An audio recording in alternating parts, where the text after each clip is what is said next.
Olá, muito boa tarde a todos. Eu acredito que essa aula vai ser um bocadinho diferente, porque, afinal de contas, vai ser uma aula só teórica, só eu falando, sem a participação de alunos, já que hoje, infelizmente, ninguém conseguiu se conectar, mas não tem problema, nós vamos hoje ter uma parte mais específica sobre os verbos do presente, tá bem? E nós vamos ter parte de leitura, não temos alunos, mas não tem problema. Vai dar mais tempo para a gente poder revisar um pouco mais a parte do presente, especialmente o presente contínuo, né? O que a gente conhece como gerúndio no português, fazendo, andando, comendo. E vou fazer exercício com vocês, para quando vocês forem assistir a aula, vocês possam ter a maneira correta de pensar e de escrever em termos de exercício no presente, tá bom? Eu vou começar com uma oração.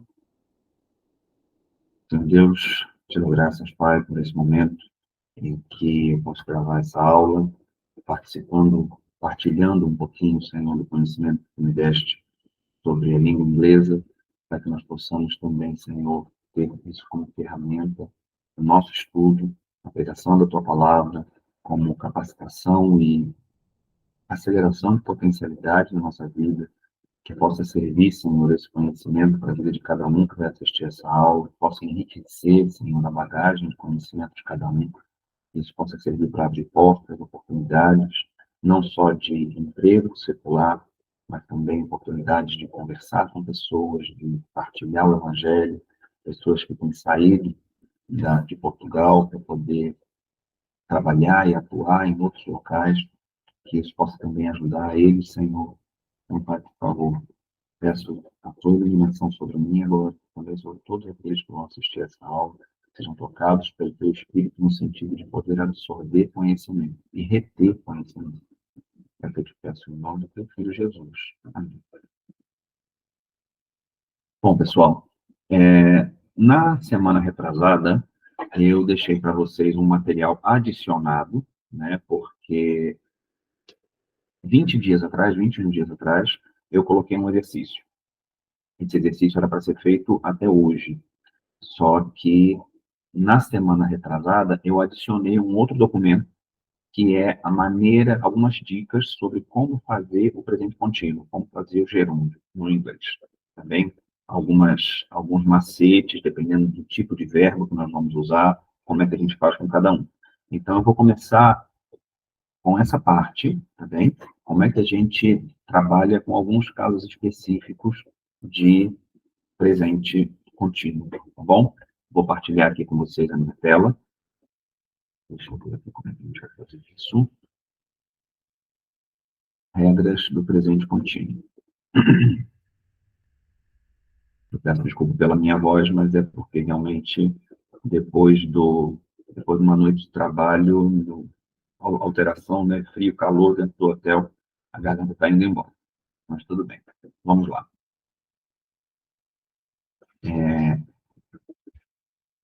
Funcionando tudo direitinho. Um minuto. Ótimo.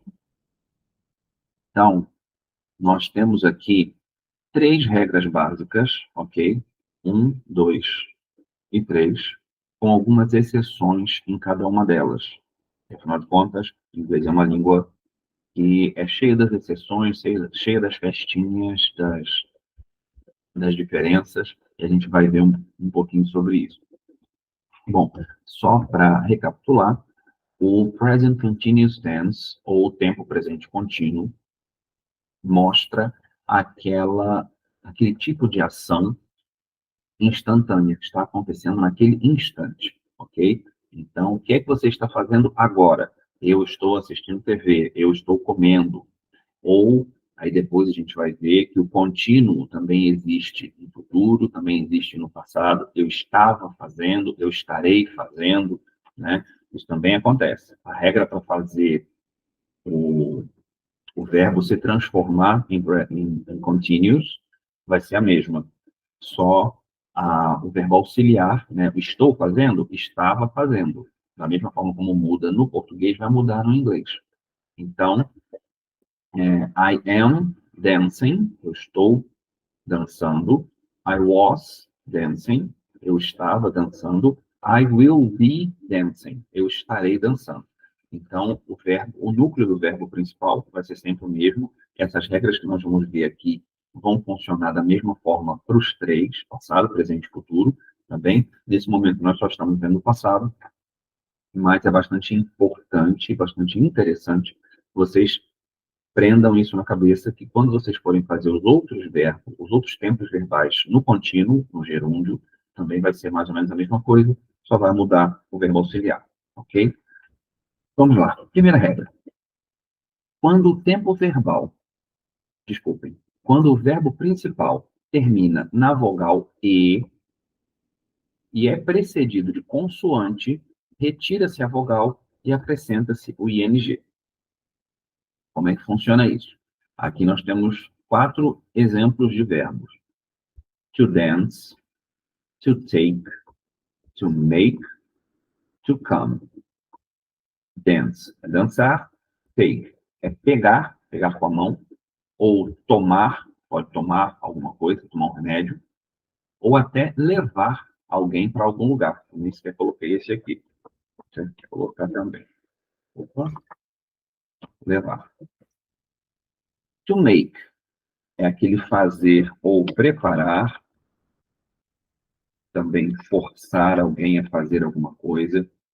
He is making me do this. Ele está me fazendo fazer, está me obrigando a fazer.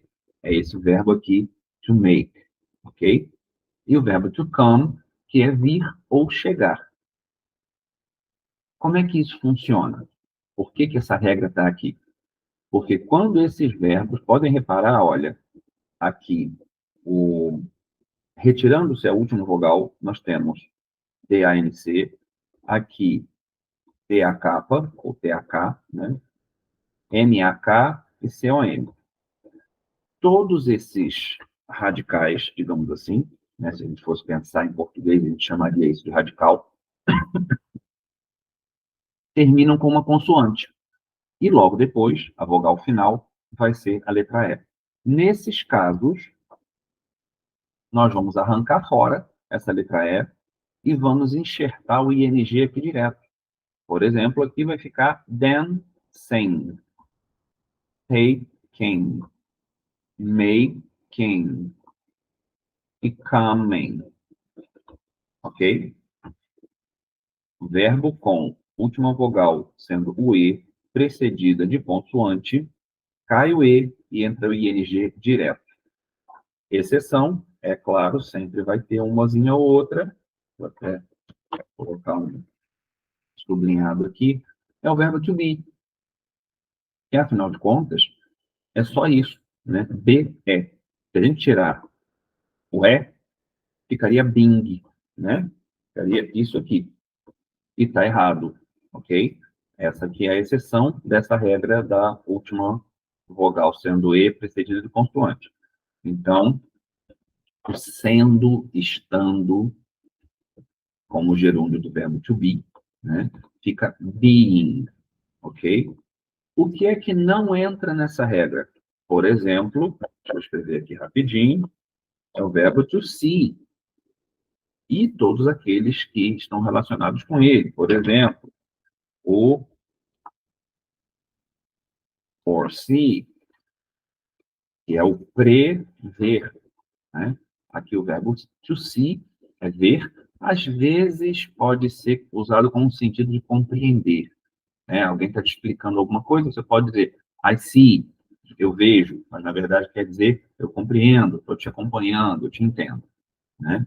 Então, nesse caso aqui, termina com a letra E, a vogal E, mas antes dele tem uma outra vogal E. Então, bom, não sei se vai travar alguma coisa aqui, porque meu navegador aqui começou a dar problema. Vamos ver o que vai acontecer. Voltando, desculpa. A última vogal é o E, mas antes dela não tem uma consoante. É outra vogal, que é o si, né? O outro E, que é o si. Outros verbos têm mais ou menos a mesma coisa. Nós vamos ver até que tem uma regra própria para um outro tipo de verbo que também termina com E, mas nesse caso aqui é uma vogal duplicada, né? Poderia até pensar em tirar, mas não. See, foresee, aí vai ficar seeing e foreseeing, ok? Isso aqui não entra nessa primeira regra. Aqui é a regra geral mesmo, que simplesmente enxerta o ing logo depois do verbo. Aqui é importante uma coisa, falando sobre todos os verbos de gerúndio, tá? Sobre todos os verbos de present continuous, past continuous, future continuous, por dizer assim. Não é muito comum usar verbos de estado no present continuous, ok? Por exemplo, verbos que te falem sobre sentimentos, sobre estado de saúde, digamos assim, verbos que não indiquem movimento, tá? Aliás, estado de saúde pode até dizer, né? Melhorando, piorando, até pode. Improving, worsening, isso até pode ser. Mas o que eu digo é gostar, precisar, amar, odiar. Aqui em português nós falamos muito. Ah, eu estou amando isso, eu estou gostando muito disso, estou precisando de uma ajuda, não estou sabendo o que você quer dizer. No inglês isso praticamente não acontece. Existe sim o verbo com a terminação ing, mas não é no present continuous. Não é para indicar gerúndio, é para indicar outras coisas, que a gente não vai ver agora, mas que a construção do verbo com ing é possível. Por exemplo, aqui, né? Só para falar rápido. Opa. Knowing is believing. Saber é acreditar. Uma frase aleatória. Acreditar já é complicado, né? Mas até dá para ir porque tem a ideia de um processo de pensamento e tal. Believing, de vez em quando, dá até para escutar uma vez ou outra como gerúndio, né? Mas knowing já é muito mais difícil. Eu estou sabendo? Não. Aqui, esse knowing, ele está indicando não uma ação que está acontecendo agora, mas uma ação genérica. Tem um tempo.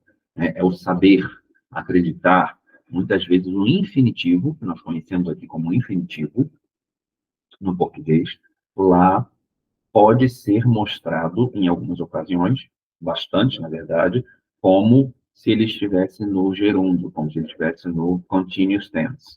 Então, knowing is believing. Saber é acreditar. Mas aqui você não está dizendo que está sabendo agora, não está dizendo que está acreditando agora, e sim uma ação sem tempo, uma ação genérica. Então, é possível construir o verbo know, believe, need, com o ing no final. Mas não é para dar o sentido de ação instantânea. A ação está acontecendo naquele momento. Bem? Então, isso é muito importante. Segunda regra. Quando o verbo termina com IE, lembra? Eu acabei de falar, né? Que teria uma outra regra com verbos terminando em E. Então, nesse caso aqui, ele termina com IE. Troca-se essa terminação por Y e acrescenta-se o ING. Aqui eu tenho dois exemplos. O verbo to die, que é morrer, e o verbo to lie, que é mentir, mas também pode ser deitar, permanecer deitado, repousar, jazer, né, como é no cemitério. Aqui jaz fulano de tal. Em inglês nós podemos dizer here lies fulano de tal, John Doe, né? John Doe é o genérico também para fulano de tal lá nos Estados Unidos. Então você pode dizer que o verbo to lie também quer dizer jazer, permanecer deitado, descansar eternamente, esse tipo de coisa. Mas, tanto um quanto o outro, o processo de formação do gerúndio é a mesma coisa, do continuous é a mesma coisa. Então, o verbo to die termina com IE, mesmo que só tenha uma letra no início, não tem problema. Esse IE vai morrer, vai entrar o Y, vai trocar, né?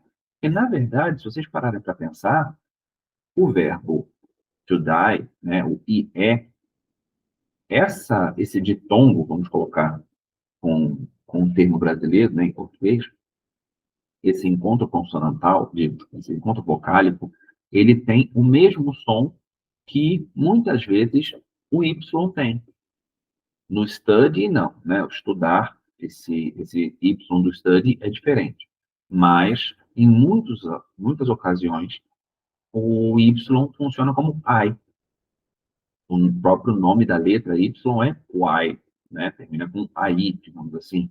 Então, para não ficar Daiyin, né? Vai ficar horrível. Quer ver? Olha, como é que ia ficar? Daiyin, né? Vai ficar horrível. Então, eles pegaram. Isso é adaptação de língua ao longo do tempo, né? O falar e o escrever do povo vão alterando a língua, como muitas vezes já aconteceu no português. Então, eles pegaram esse encontro vocálico aqui, e transformaram em Y, ok? Da mesma forma, ia acontecer com o verbo to lie. Ia ficar lying, mas parece nome de chinês, né? Lien, sei lá, um negócio estranho. Não deu certo. Então, a palavra evoluiu para lying, ok? Então, isso é bastante importante da gente saber. Terceira, esse aqui não tem exceção, tá? Não que eu conheça, eu procurei, ainda não encontrei nenhuma exceção para essa formação de verbo aqui. Até porque esses verbos que terminam com IE são poucos, né? E a terceira regra, quando o verbo é monossílabo ou dissílabo e segue o padrão de consoante, vogal, consoante no final da palavra, duplica-se a última consoante. Isso aqui, nós temos até uma questãozinha aqui que vocês vão ver. Prestem atenção. O verbo monossílabo ou dissílabo. O que é um verbo que não é monossílabo nem dissílabo? É um verbo grandalhão, né? Por exemplo, quer ver, ó, não vai nem encaixar aqui, mas só para vocês saberem. Multiply. Multiply. Né, 3 pedaços de palavra, digamos assim. É um verbo trissílabo. Nesse caso, ele, mesmo que ele tivesse no final consoante, vogal, consoante, ele não ia entrar nessa regra, ok? Mas, nesse caso aqui, nós temos o verbo to swim, swim, uma sílaba só. Verbo to travel, travel, duas consoantes, duas sílabas. To cut, uma sílaba. To run, uma sílaba. To sit, uma sílaba. E podem perceber que o padrão é o mesmo. As 3 últimas letras são consoante, vogal, consoante. Consoante, vogal, consoante. Percebem? Todos eles. Então, sempre que isso acontece, a regra geral é coloca uma outra consoante igual no final para você poder proceder à formação do gerúndio. Por quê? Porque você vai fazer como se fosse um acento, digamos assim, tá? Muito borrocadamente falando, muito grosso modo, mas você vai marcar uma força a mais naquela consoante. Então, não é cutting, é cutting, cutting, né, no inglês americano. Não é swimming, swimming, para mostrar que a vogal, a sílaba antes do ing é mais forte. Running, não é running. Sitting, não é sitting, sitting. Então, para você marcar que a sílaba anterior é a mais forte, você duplica a consoante em que ela termina. Aí você dá mais força para aquela sílaba, ok? Isso aqui tem exceções. Tem 2 exceções. Uma delas é quando a última consoante é W ou X, essa consoante não é dobrada. Por exemplo, o verbo to snow, é nevar, e o verbo to fix, que é consertar ou fixar também, vez ou outra. Um outro que mesmo quando, né, a gente já viu ele até agora há pouco, o verbo to know, é a mesma coisa. Prestar atenção, olha, termina com consoante, vogal, consoante. Ah, mas não faz gerúndio. Não faz gerúndio, mas constrói com ing, correto? Então, na hora de fazer aquele knowing is believing, né, teria que ser, opa, knowing, né? Isso não acontece. Por quê? Porque a última letra dele, a última consoante é o W, ok? Então, consoante, vogal, consoante, teria que duplicar a última consoante, mas é W, então não duplica, ok? E aqui é a mesma coisa, teria que ficar, pela regra geral, fixing, mas não tem sentido sonoro, né? O som da palavra fica completamente estranho. Então, ela não tem essa duplicação de palavra, de última letra, última consoante, tá bem? Então, essa é a primeira exceção. Tudo certo, é uma monossílaba, termina com consoante, vogal, consoante, mas não duplica por causa dessa última letra, o W e o X, ok? Segunda exceção. Se a sílaba tônica for a primeira, não se dobra a letra final. Acrescenta-se somente o ing. E aqui vocês vão ver que regionalmente essa exceção muda. Por quê? Vamos ver aqui, ó. Open. Não é open, é open. A primeira sílaba é a mais forte. Então, é um dissílabo, termina com consoante, vogal, consoante, não termina com W nem com X, mas não duplica a última letra. Por quê? Porque, sendo dissílaba, a primeira sílaba é que é a mais forte e não a segunda. Então, nós temos aqui um caso que não duplica, porque senão teria que ficar opening, né? E aqui é a mesma coisa. Happening, e não acontece, tá? Consoante, vogal, consoante, duas sílabas, mas a primeira é a mais forte. Happen, não é happen. Se fosse happen, aí a sílaba mais forte seria a última, para marcar que ela continuava sendo a última, sendo a mais forte, e não o in, porque senão ia ficar happening, né?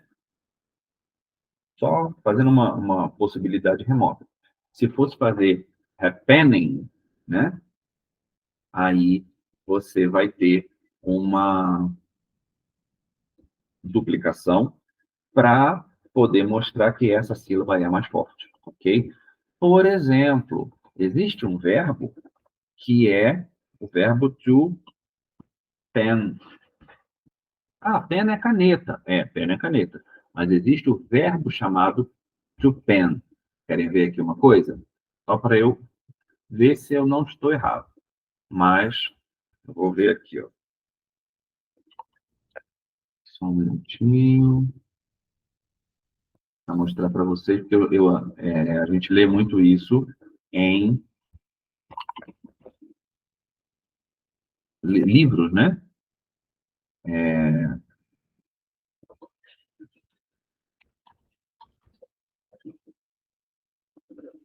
tá, o Google Tradutor não está acertando, mas tudo bem. É, se eu não me engano, agora vai me fugir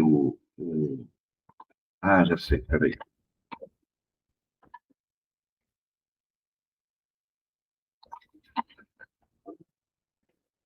Primeiro que você pode usar esse verbo to pen para mostrar alguma coisa que é escrita, tá bem? Canetada, né?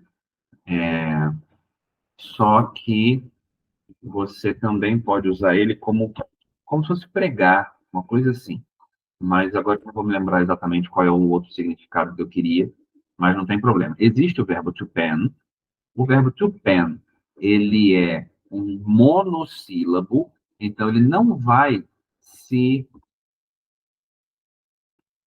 enquadrar aqui. E olha só que loucura. O verbo to happen termina com PN, consoante, vogal, consoante, e não ganha duplicação do N. Por quê? Só por causa da primeira sílaba que é mais forte.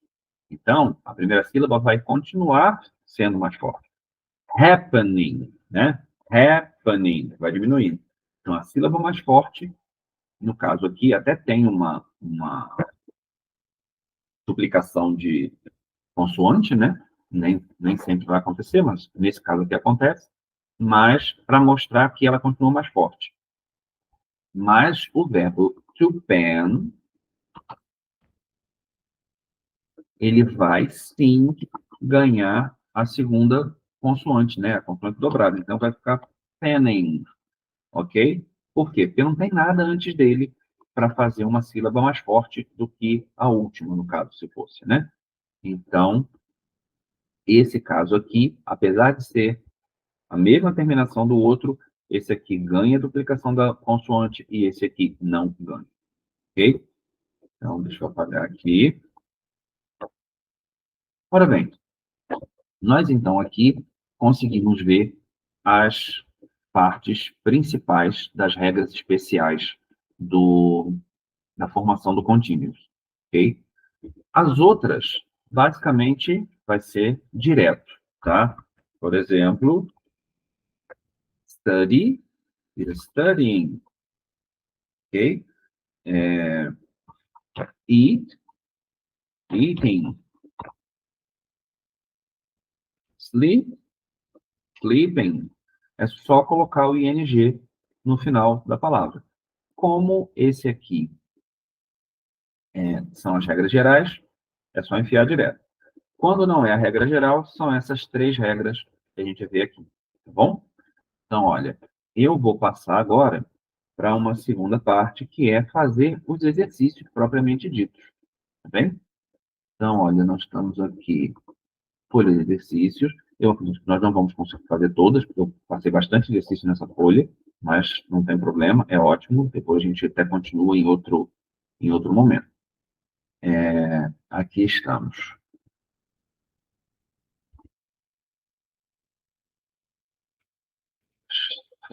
Janela, para liberar a memória. Fechar esse Google Tradutor. E aqui você já tem a folha de exercício. Olha só, a primeira coisa. Ponha as palavras em sua ordem correta. Isso aqui eu até deixei como uma parte mais fácilzinha, porque vocês vão perceber que aqui tem um monte de dica, tem um monte de cábulas, assim, ok?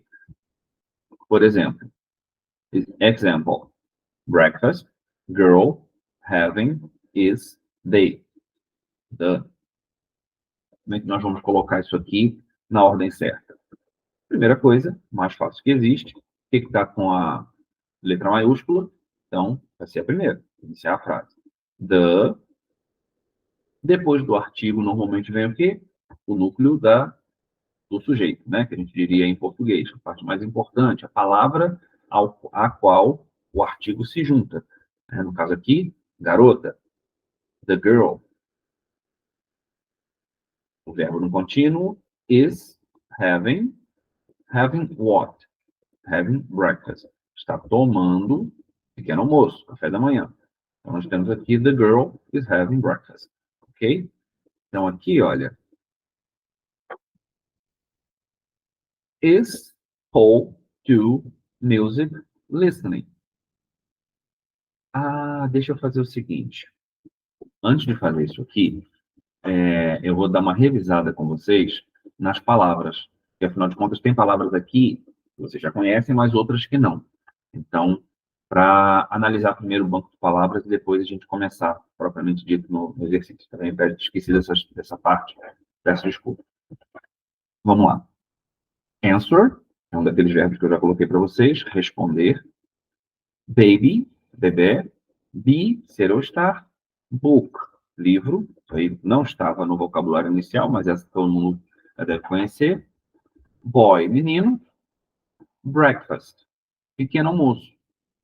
Só que vocês vão perceber o seguinte, como o inglês, eu já falei até isso algumas vezes, é uma língua muito funcional, muito tem que, né, trabalhar, funcionar. Entendam como é que funciona a parte do pequeno almoço em inglês. Fast é um adjetivo, serve, né, para dizer que é rápido, só que aqui também é um subjuntivo, é um nome, né? Então, esse fast aqui significa jejum. Break é o verbo quebrar. Então, quando você está tomando breakfast, você está quebrando o jejum. Em espanhol, a gente fala desayuno.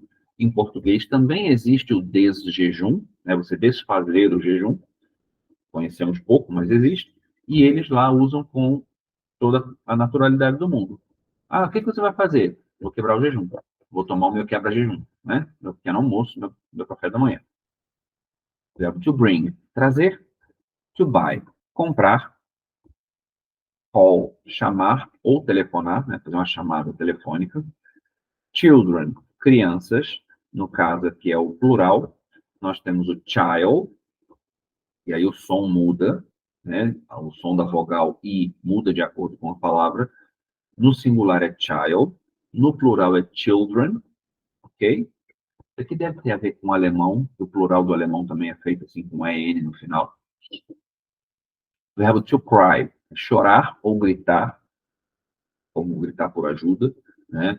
Clamar, por exemplo, o texto bíblico Voz do que clama no deserto, esse clamar é normalmente cry, ok?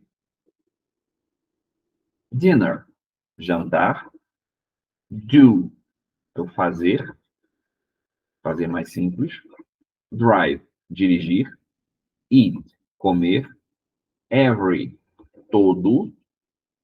Forget, esquecer. Esse aqui é um daqueles verbos que terminam com consoante, vogal, consoante. E é um dissílabo, mas a última sílaba é a mais forte.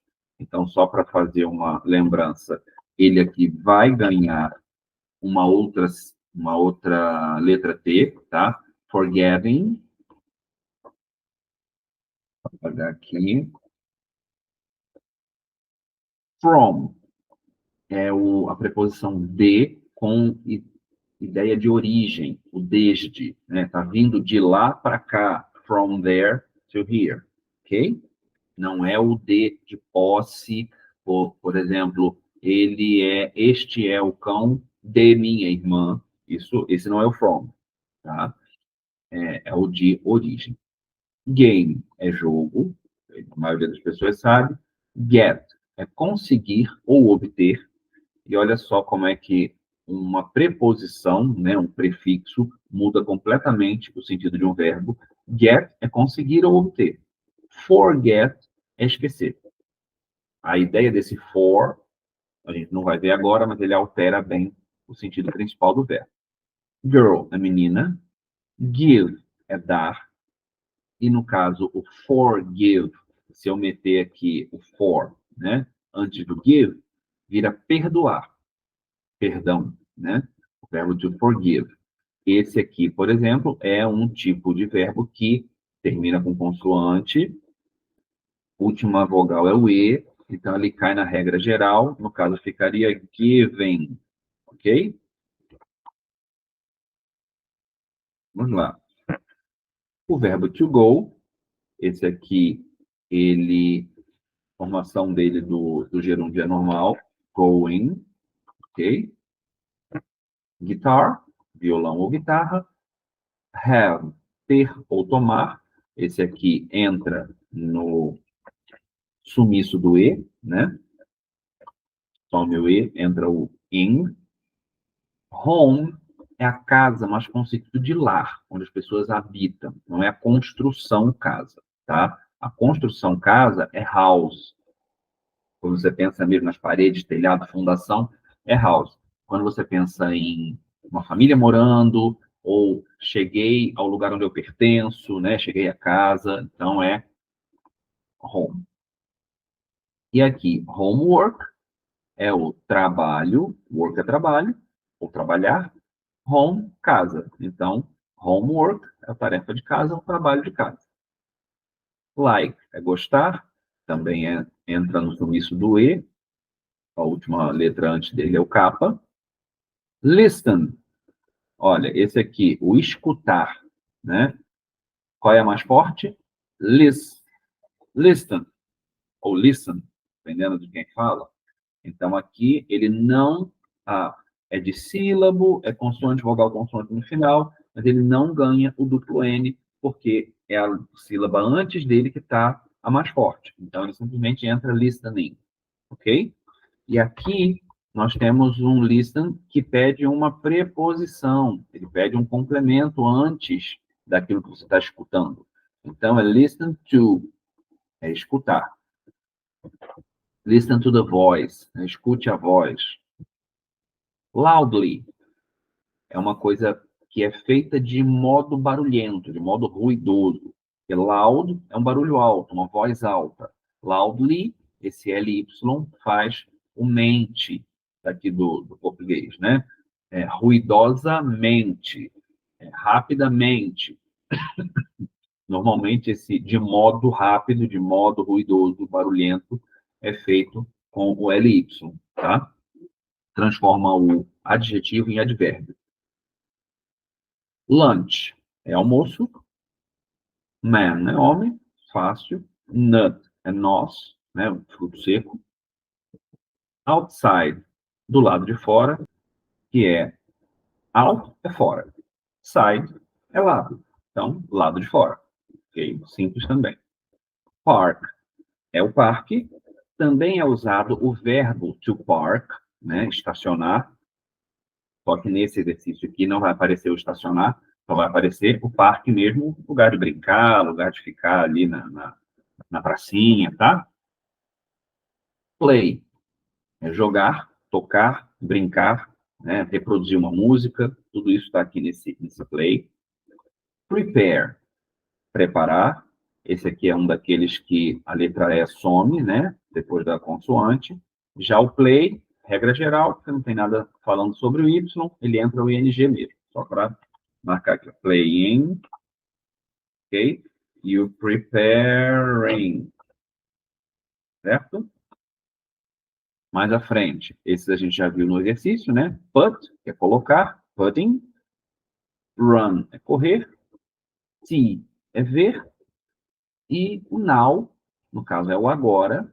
Right now é agora mesmo, nesse instante, já, né? Quando você quer alguma coisa para ontem, fala right now. Silly é tolo, bobo. Sleep é dormir. Squirrel é esquilo. Vai aparecer essa palavrinha aí. É difícil de falar mesmo, não tem jeito. Squirrel, né? Study, estudar.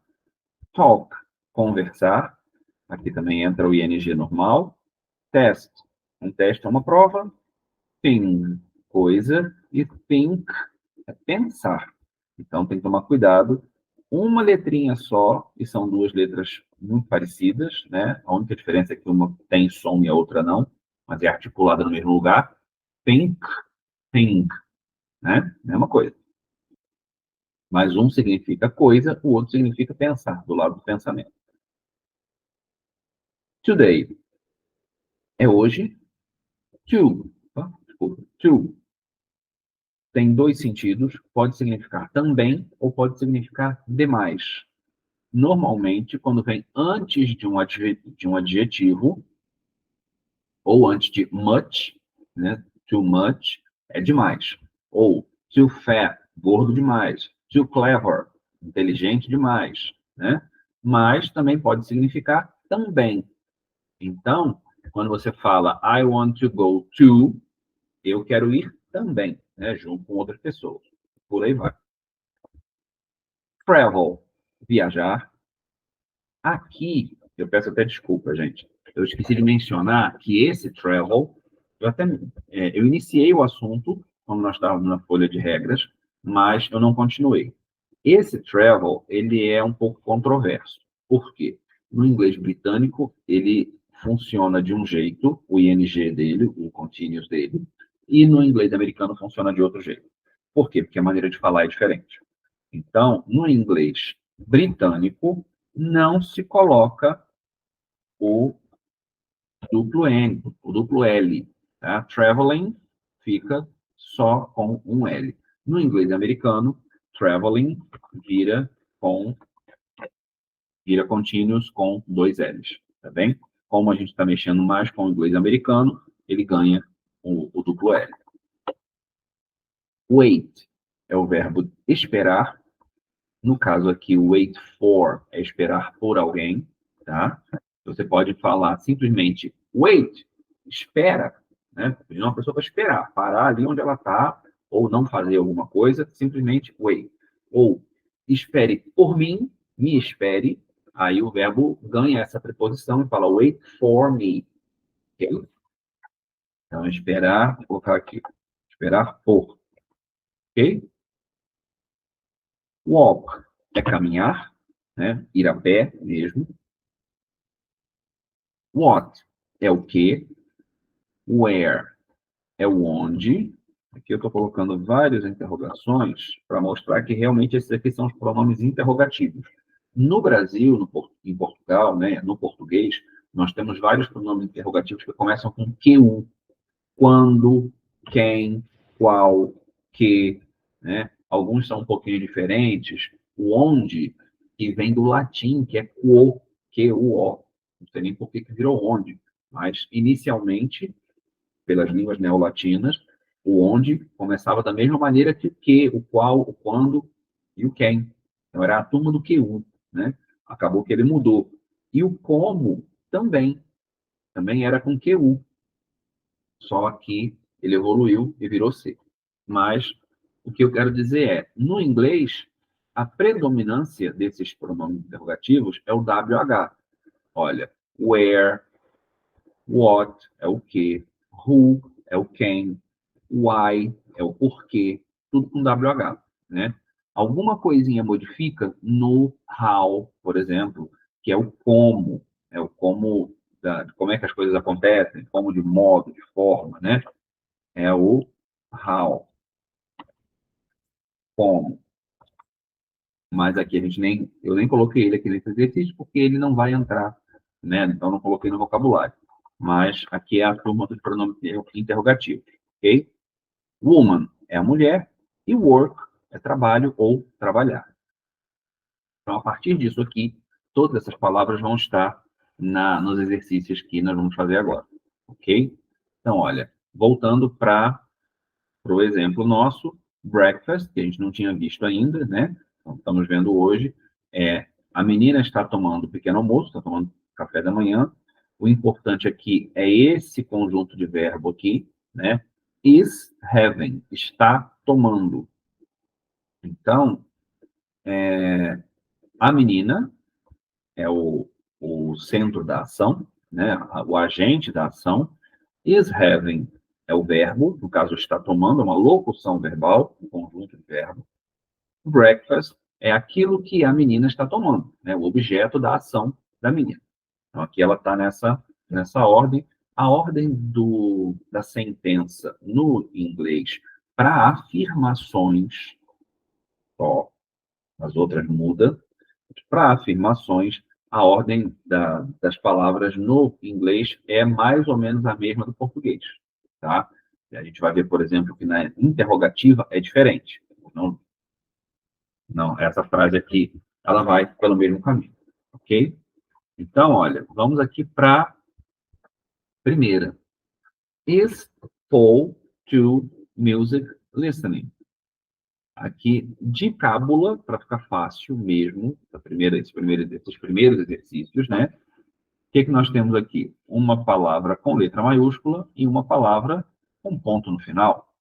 Então, a gente já sabe qual é a última palavra e qual é a primeira. Então, ó, vamos mexer aqui. Paul. Music. Ponto. Ok? O que vai faltar? Is, to e listening. Se vocês lembrarem, listening, eu falei que quando você está escutando, né? Esse aqui é o verbo escutar.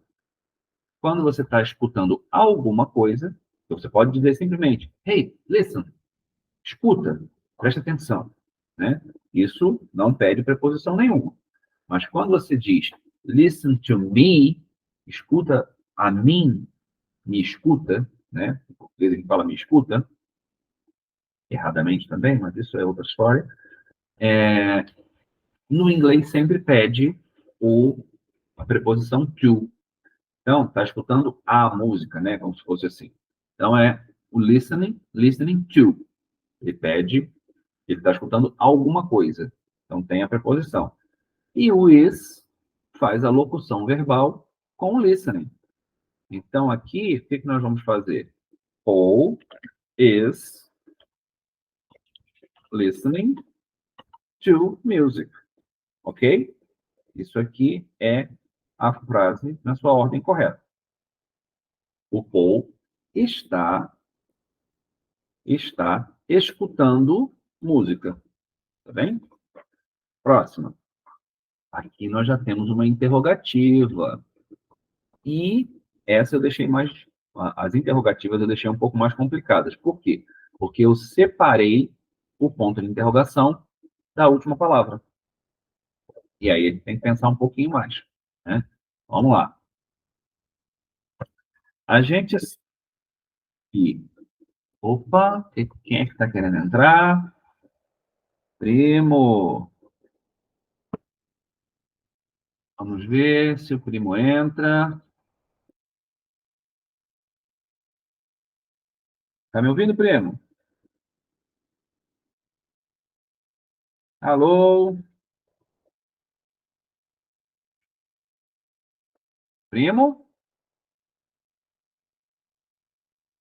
Tá conseguindo me ouvir? Tiro, tá sem áudio. Espírito Santo, liga o microfone. Aí, ligou. Bom dia, meu querido. Tudo bem? Deixa eu ver como é que é o negócio do... Ah, agora apareceu aqui a cara do feioso. Beleza. Bom dia, meu irmão. Graça e paz. Bom dia, graça e paz. Olha, como você é o primeiro que entrou hoje, tá bem? Eu comecei às 10h30. Como as pessoas não estavam conseguindo entrar e à tarde eu não vou conseguir dar aula, nesse meio tempo eu achei melhor fazer uma aula de explicação e de exercício para a gente poder botar mesmo a cabeça para exercitar, botar na prática, tá bem? Então eu já dei uma explicação dentro da aula das regras que nós temos para fazer o verbo no present continuous, né? O gerúndio, é o comendo, andando, fazendo, aquilo que está acontecendo naquela hora, é a ação instantânea, né? Eu dei são 3 regras, que são regras especiais para tipos específicos de verbos, e agora eu estou fazendo alguns exercícios para mostrar como é que faz para colocar as palavras na ordem certa da frase, e depois nós vamos ter outro tipo de exercício, ok? Eu estou aqui com a minha tela partilhada, e nós vamos ver aqui, olha, por exemplo, a primeira eu já fiz, is all to music listening. Quem vai assistir o vídeo, só tem um pouquinho de paciência, só para eu voltar para essa letra aqui. Eu estou dando uma cábula para as afirmativas, pelo menos. Para as interrogativas, não. Por quê? Porque aqui eu deixei o ponto junto com a última frase, com a última palavra, ou seja, essa primeira frase, e aqui está uma letra maiúscula, vai iniciar a frase. Então, a primeira e a última a gente já sabia. Nesse caso, o verbo to listen, escutar, nós podemos simplesmente dizer, hey, listen, escuta. Está escutando um barulho diferente, você pede para quem está perto de você ficar quieto para escutar também. Aí você fala só, listen. Mas quando você está colocando, escute alguma coisa, escute a minha voz, escutar música, aí você tem que ter uma preposição, que é o que eu tinha colocado aqui, ó, no banco de palavras. Essa aqui é o exercício que está lá para a gente terminar hoje, né? Por isso que eu estou fazendo ele aqui hoje também. Então, olha, o listen, quando você tem um objeto da ação de ouvir, você tem o listen to. Então, é listen to my voice, listen to me. E aqui, nesse caso, nós temos a palavra música no final, então vai ficar listening to music. Sendo que aqui nós temos um gerúndio, temos um ouvindo. No português, como é que a gente faz? Ele está ouvindo, ou estava ouvindo, estará ouvindo. Sempre tem um verbo to be antes. E aqui não é diferente. Então, Paul, começou a frase, is listening to music. O Paul está ouvindo música, está escutando música. Então, o exercício basicamente é isso, é desembaralhar as palavras para colocá-las na ordem certa. Então, aqui, olha, nessa segunda opção, nós já estamos com a coisa um pouquinho mais complicada, porque eu separei a interrogação para a gente quebrar mais a cabeça. Qual é a última palavra? Já não sei. Na afirmativa eu sabia, agora aqui já está mais difícil. Entendeu? Então, olha, mas só que a primeira palavra a gente já sabe, é o are, que está com a maiúscula. E aqui também é uma outra coisa que a gente precisa prestar atenção. Se a frase está na interrogativa, o verbo, ou o verbo auxiliar, né, no caso, ele joga para o início da frase, o que é uma ótima coisa para a gente saber quando é que a frase é interrogativa, logo no início da frase. Porque, às vezes, quando a gente está naquela frase longa, né, inclusive no texto bíblico, às vezes tem muito isso, umas frases que duram 2, 3 linhas, vai metendo uma oração dentro da outra, tudo sem ponto nenhum no meio, né? Aí você está lá lendo assim, por exemplo, ele não estava sorrindo quando encontrou... Ih, caramba, tem uma interrogação no final. Então eu comecei a falar, a minha entonação está errada. Percebe? Uma coisa é você dizer, ele não estava sorrindo quando encontrou a menina. Ponto. Uma afirmação. No caso, uma negativa. Se isso for uma interrogativa, eu tenho que mudar o tom de voz lá no início, né? Eu tenho que falar, ele não estava sorrindo quando encontrou a menina? Desde o início, o meu tom de voz dá a entender que é uma pergunta. Quando a frase é longa, você faz assim, olha, ele não estava sorrindo quando encontrou a menina? Então fica uma coisa completamente sem pé nem cabeça. E as pessoas que estão ouvindo a gente falar percebem que a gente não sabia o que estava escrito depois. A gente não tinha parado para prestar atenção antes no que vinha a frase interrogativa. No inglês, isso não acontece. Por quê? Porque ele tem um marcador de frase interrogativa. Isso é uma maravilha. Eu adoro isso. Por quê? Porque nessas horas, a gente já começa com a entonação certa. Eu estou lendo um texto e tem lá um are no início, pimba. Eu já sei que é uma frase interrogativa. Ah, mas é difícil. Sinceramente, é só uma questão de costume. E quando você pega a ideia e descobre que isso é uma ajuda maravilhosa, rapidinho você pega o jeito da coisa. Entendeu? Então, aqui, ó, a primeira palavra vai ser are. E aí, a segunda vai ser o sujeito. No caso, aqui nós temos um present continuous, né? Um presente gerúndio. Se fosse na afirmativa, o verbo to be e o verbo principal estariam juntos. Na interrogativa, a gente separa isso e mete o sujeito no meio. Então, aqui, nós temos um sujeito que é um pronome they, é o eles. Então, a única coisa que pode ser sujeito aqui nesse momento é eles. Aí o que vai acontecer? Qual é o verbo no gerúndio? É o making. Então, o normal seria are making, com o they no início, se fosse uma afirmação. Ficaria they are making. Como é uma interrogativa, a gente separa a locução verbal, né, do gerúndio, bota o are no início da palavra, da frase, o sujeito e o verbo principal. Então, nós vamos fazer o seguinte: are they making? E aqui está quase tudo pronto. Só ficou faltando o quê? O verbo to make é preparar, fazer, aquele fazer que dá um pouco mais de trabalho, elaboração. E o que que no caso eles estão fazendo? A última palavra que sobrou, dinner, é o jantar. Então, aqui eu estou perguntando, are they making dinner? Eles estão fazendo o jantar? Eles estão preparando o jantar? Isso aqui é que é o sentido real da frase. E como a gente monta esse quebra-cabeça? Dessa forma. Na afirmativa, Sujeito, verbo, complemento. Igual ao português. Na interrogativa, eu pego o auxiliar, jogo para antes do sujeito, para marcar que é uma interrogativa, e segue o restante. Sujeito, verbo principal e complemento.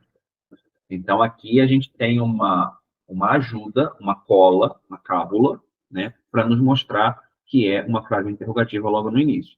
O presente simples, eu ainda não expliquei como é que é a interrogativa e a negativa. Mas na próxima aula a gente vai ver essa parte também, que é a mesma coisa. No presente simples, por exemplo, eu como todos os dias. I eat every day. Não tem um verbo auxiliar aí nessa afirmativa, né? Quando eu jogo para interrogativa, eu uso um verbo auxiliar que estava escondido. Ele existe, mas a gente não usa. É o verbo do. Então, eu como todos os dias. Opa, tem alguém aqui querendo entrar também? Ah, fala, Janson. É só para tirar uma dúvida se está correto pensar que nesta frase making, o final dela, ing, é a identificação desse movimento, desse estar fazendo alguma coisa, que eu tinha em um outro momento, em outro momento de conhecimento, me disseram que todas as vezes que esse verbo, que você vai colocar um movimento para ele, você usa esse ing, como driving, drive seria o verbo, né? Então, para me falar que eu estou em movimento, para me falar que eu estou dirigindo, eu colocaria esse ing. Eu acho que a regra não se aplica para tudo, eu não sei, mas a pergunta seria se está correto pensar dessa forma, porque se tiver correto pensar assim, todas as vezes que eu identificar um verbo, que eu quiser colocar um movimento na ele, ou seja, que a pessoa está fazendo alguma coisa, eu acrescentaria esse final. Está correto? É isso mesmo, Eduardo? Sim, está correto. Porque o que acontece? O equivalente direto do português para esse ing é o nosso NDO. Andando, fazendo, comendo, né? Lá no inglês, eles conhecem como o continuous, a continuidade do movimento. Aqui nós conhecemos como o gerúndio, né? O que você está fazendo agora? Eu estou comendo, eu estou assistindo TV, eu estou dormindo, eu estou me preparando para dormir, eu estou fazendo comida. Percebe que são ações instantâneas, ações naquele momento. Então, ela ainda não está completa, né? Olha, eu faço, está completo, não falta nada. Eu durmo, eu não estou no meio do processo de dormir. Eu estou falando de uma ação fechada, né? No caso do gerúndio, do continuous, a ação está aberta, está acontecendo, ela está em desenvolvimento naquela hora. Então, no início da aula, eu cheguei a falar isso. Nós temos o continuous no passado, no presente e no futuro. No presente eu estou fazendo. No passado, eu estava fazendo. Então, você está falando de uma ação em continuidade, em processo, mas que é no passado. E no futuro, no português fica feio, já deu briga por causa de telemarketing, eu estarei transferindo sua chamada, né? Aquela coisa assim que no Brasil, até um tempo atrás, isso deu uma polêmica danada, não sei se continua, porque eu já não sei como é que funciona isso lá agora. Mas o paulista costumava fazer muito isso, estarei fazendo, estarei comendo, né? É uma maneira estranha no nosso ouvido de brasileiro escutar uma coisa dessa. Mas é muito comum no inglês. Tem gente até que diz que essa maneira de falar, né, quase uma gíria, talvez, que ficou muito comum no telemarketing, estarei transferindo, estarei anotando e tal, tem a ver com treinamentos do inglês que foram adaptados de qualquer jeito para o português e que não pensaram que, não, mas espera aí, no português a gente não fala desse jeito. Fala assim, eu vou transferir a sua chamada, ou eu irei transferir a sua chamada, transferirei a sua chamada. Agora, eu estarei transferindo, para o português soa mal, mas no inglês é extremamente comum. I will be delivering, I will be driving, I will be going, coming, qualquer coisa. Isso no inglês, o futuro contínuo existe, o futuro gerúndio existe. Então, o que vai mudar aí é só o verbo auxiliar. Eu estava fazendo, eu estou fazendo, eu estarei fazendo. I was doing, I am doing, I will be doing. Então, o núcleo do gerúndio, a formação do gerúndio, é exatamente igual. O verbo principal vai ganhar o ing da mesma maneira. O que vai mudar é o verbo auxiliar, que vai dizer qual é o tempo que é passado, presente ou futuro. Entendeu? Então, mas a ideia do movimento, do aberto, da ação, é exatamente essa que você falou. É aquilo que está em desenvolvimento. Eu estou dirigindo, é isso mesmo. Tá bem? Vamos lá.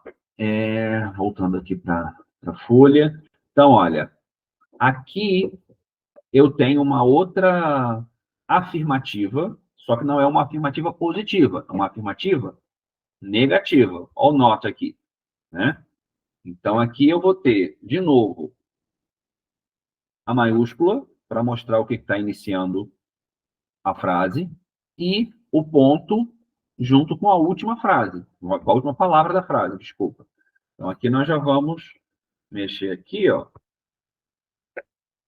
Vai começar com you e vai terminar com o loudly. Loudly significa barulhentamente, ruidosamente, de modo ruidoso. Por quê? Eu já até mencionei isso aqui. O LY no final, uma das principais funções dele é transformar o adjetivo no advérbio. Ah, isso é difícil. Não, não é difícil. É exatamente aquilo que a gente faz com o mente no português. Olha o que eu acabei de falar. O adjetivo é exato. O modo exato é o exatamente, não é isso? Então, no inglês, a gente faz exatamente a mesma coisa, só que ao invés de usar o mente, que é uma característica do português, a gente usa o LY. Então, vamos lá. Aqui, loud é alguma coisa, uma voz, um barulho, um som, uma música que está muito alto, um volume de som muito alto. E aqui, loudly é altamente, barulhentamente, ruidosamente, de modo alto, de modo ruidoso, de modo barulhento, ok? Então, olha, e aqui funciona com muita coisa, tá? Curtamente, né? Rápido, rapidamente, tudo assim. Short, shortly. Quick, quickly. Tudo funciona com essa formação de adjetivo para advérbio, de modo, né? Nesse sentido do LY. Então, olha, nós temos aqui, já cortamos o you, já usamos o loudly, faltam algumas palavras. Talking, are, to e not. Vamos parar para pensar. Qual é a forma do verbo no gerúndio? É um to be mais o verbo com ing, correto? Então, aqui nós temos, vamos meter aqui no meio, are talking. Por quê? Que o you é o sujeito. Depois do sujeito, o que normalmente vem? O verbo. No caso aqui, uma conjunção, uma locução verbal, são dois verbos conversando, né? Locução, esse louco aí de falar, eles estão falando um com o outro, estão se comunicando. Então, uma locução verbal no gerúndio. You are talking. Esse to, ele tem uma função específica aqui. Ele é o demasiado, o muito, o demais. Num advérbio, o que ele usa? Ele entra antes. É como se nós fizéssemos o seguinte. Você, aqui talk é conversando, né? Conversar. You are talking too loudly. Em português seria um equivalente. Você está falando demasiadamente alto. E no português fica até mais complicado, porque você tira o mente do alto, do adjetivo, e joga para o demais, né? Demasiadamente. Ou está falando alto demais, mas aí ele entra depois do adjetivo. Aqui ele entra antes, tá? Too loudly. Isso aqui. Só que olha só, talking já entrou, loudly já entrou, are já entrou, to já entrou, you já entrou. Falta o not. Onde é que o not vai entrar? Entre, no meio. Você já percebeu que na interrogativa, abre a locução verbal, enfia o sujeito no meio. Na negativa, abre a locução verbal e coloca o not no meio. You are not talking too loudly. Existem mais duas maneiras de fazer essa mesma ideia, tá? Só dependendo de quem vai juntar com quem. Isso nós já vimos no início, quando nós estávamos falando do verbo to be. Nós podemos fazer you are not talking too loudly. É a mesmíssima coisa, só que você contraiu o verbo auxiliar, né? O to be, o are, junto com o you. You are vira your, ok? Isso é uma maneira de fazer. Ou, vamos lá.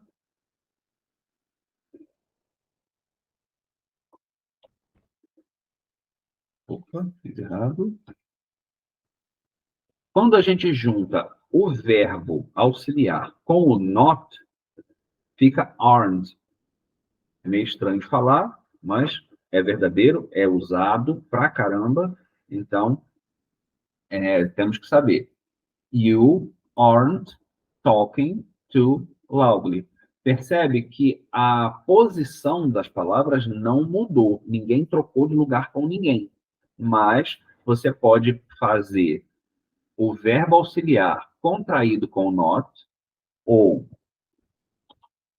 o verbo auxiliar contraído com o sujeito, ou simplesmente fazer tudo separadinho, tá tudo certo. You are not talking too loudly.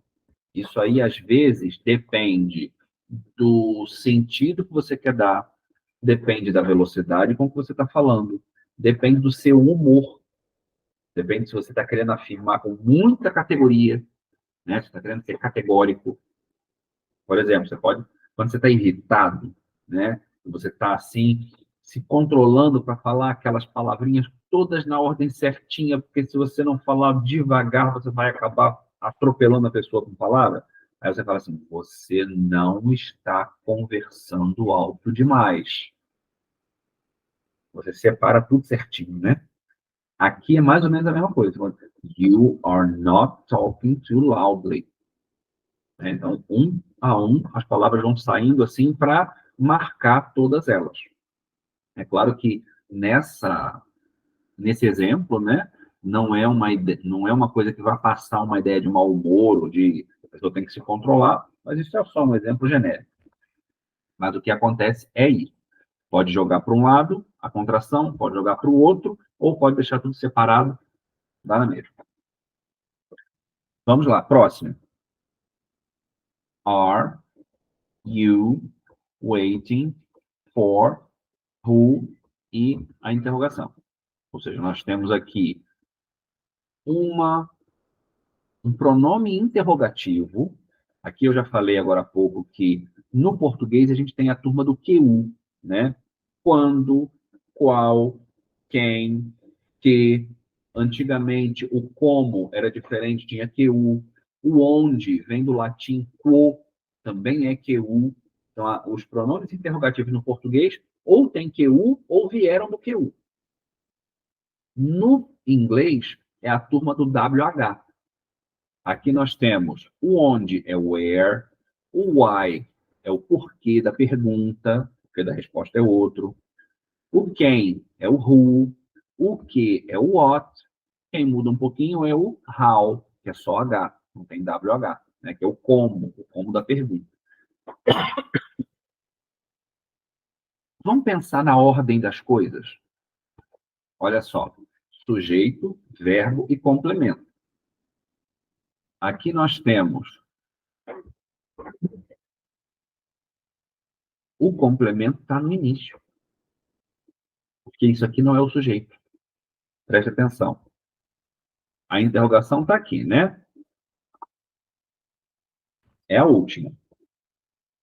E o who está com a inicial maiúscula, ou seja, ele é o primeiro. Who. E na interrogativa, o que a gente faz? Pega a locução verbal, que aqui vai ser are waiting, né? Se fosse uma frase afirmativa positiva, diria o seguinte: are waiting. Tá, não, escrevi tudo errado. Está esperando, estão esperando. É isso aqui. Só que isso aqui é uma interrogativa. O que a gente faz? Separa os dois verbos e mete no meio o sujeito. O sujeito aqui, quem é? É o you, você, o pronome. Então, entra aqui. Are you waiting? E eu falei da mesma forma que o listen, que pede listen to, quando está com algum complemento, aqui é a mesma coisa. Wait é wait for. Você pode pedir simplesmente, tem alguém correndo lá na frente, você quer acompanhar. Você pode falar simplesmente wait, espera, e acabou, não precisa falar mais nada. Ou você pode dizer, espere por mim. Em português a gente fala, me espera também, né? Ou espere-me. Lá não é wait me, é wait for me. Tem que meter uma preposição ali no meio. E aqui, como a gente está perguntando quem, que o who é quem. Quem a pessoa está esperando, então a gente coloca aqui o for. Opa, sobrou linha aqui. Mas presta atenção que isso está errado. Não segue a ordem do sujeito, verbo e complemento. Por quê? O sujeito é o você. O verbo are waiting for, né? Porque o se for aí está na bagunça do verbo. Você está esperando quem? O quem é o objeto, é o complemento. É aquele que vai sofrer a ação de esperar. Ele teria que estar aqui no final. You are waiting for who? Né? Isso aqui, olha, por exemplo. Are you waiting for who? Por quê? O sujeito foi para dentro da locução verbal e o complemento está lá no final. Mas, da mesma forma que no português, quem você está esperando? Até podemos falar em português assim, você está esperando quem? E o quem está na posição correta dele de objeto da ação depois do verbo. O que acontece?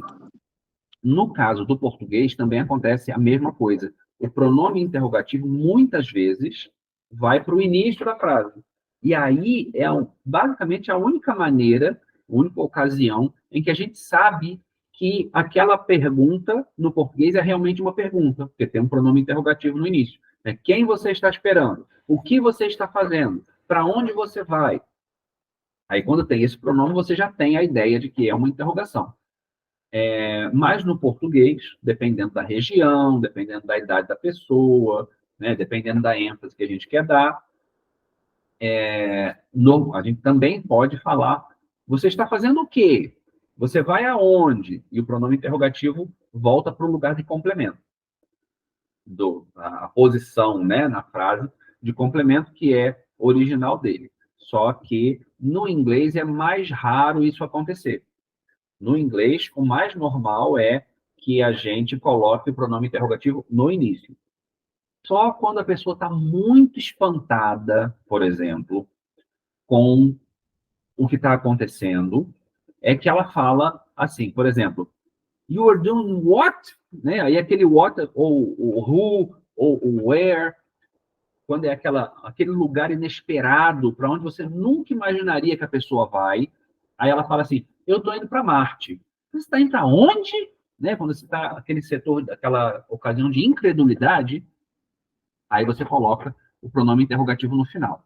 Que eu me lembre, só acontece nesse tipo de situação. Você está fazendo o quê? Né? Quando aquela coisa que você não consegue acreditar, aí o quê vira lá para o fundo para ficar com uma força maior.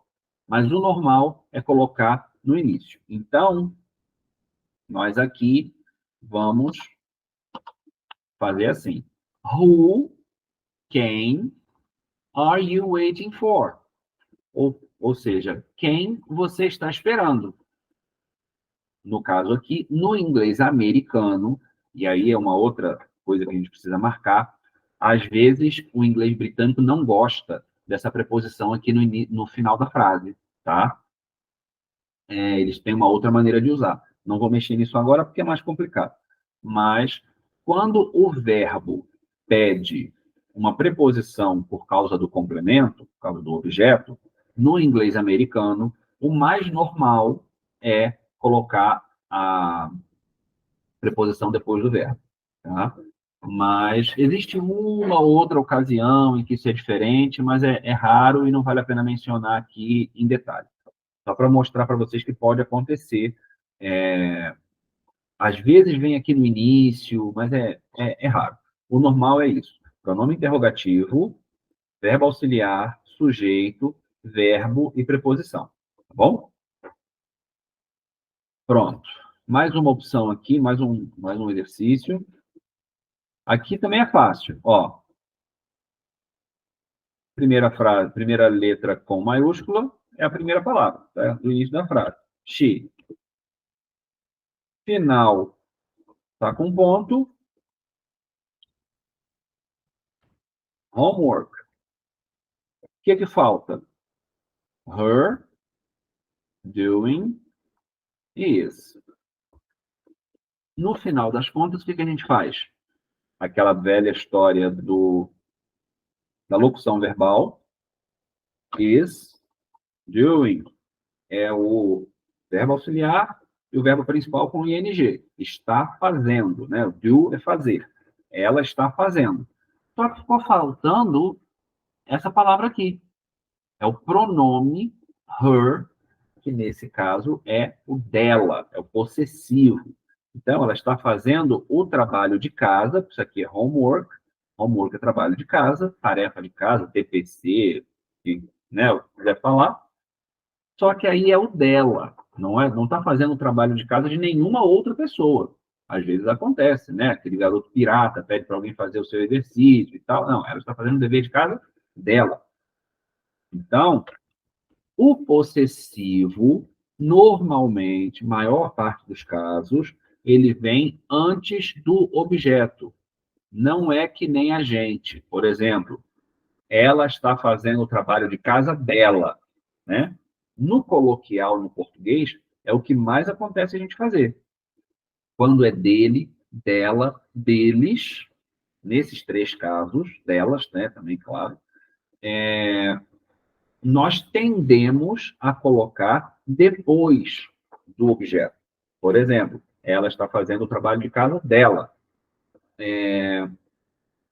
O ladrão matou a vítima, o assassino matou a vítima na casa dela, né? Até porque, se fizer com o pronome possessivo antes, fica estranho. Quer ver? O assassino matou a vítima na sua casa. Ué, mas na casa de quem? Do assassino ou da vítima? A estrutura da palavra, como é sua é feminino por causa de casa, não é feminino por causa da vítima. Ela poderia falar que a casa é de um ou de outro, de acordo com esse pronome possessivo. Esse é um caso no português, né? Se nós fôssemos fazer isso no inglês, teria que ser, ó, o assassino, the assassin, ou the man. Vamos colocar o homem para ficar mais fácil. O homem matou a mulher em sua casa, né? Se for a casa do homem, o pronome possessivo se refere ao homem. Então, he killed the woman in his house. que a casa dele. Se for a casa dela, he killed the woman in her house, a casa dela. Então, o pronome possessivo no inglês sempre se refere ao dono da coisa e não à coisa. A flexão masculina feminina se refere ao dono da coisa e não à coisa. A casa, para nós, né, no caso, seria feminino. Então, não importa se o dono da casa é um homem ou se o dono da casa é uma mulher. Vai falar a casa do homem, a sua casa. Vai falar a casa da mulher, a sua casa, né? Pelo formal da coisa. No coloquial, aí vai voltar para o dono. A casa dele, a casa dela. Isso é muito importante a gente entender no português. Por quê? Para entender que no inglês, em muitas vezes, em muitos casos, vai ser diferente. Por quê? Quando usar aqui o sua, é relativo ao objeto. Flexão do pronome é relativo ao objeto. Com relação a... Opa, peraí. O Alexandre está mandando mensagem aqui. Eu não vou perder a hora. Tem problema não, Alexandre. Se você quiser entrar ainda para uns 10, 15 minutinhos de aula, ainda estamos aqui. Eu e o primo. Então, o que acontece? Nós aqui temos a questão da posição do pronome possessivo. Em 90% dos casos, o pronome vem antes do objeto do pronome. Não é a casa dela, é a sua casa. A menos que a gente tenha um ou outro caso específico, mas aí eu vou explicar quando a gente for mexer com o pronome, tá bom? Por enquanto é só assim. Ela está fazendo o dever de casa dela, né? O trabalho de casa dela.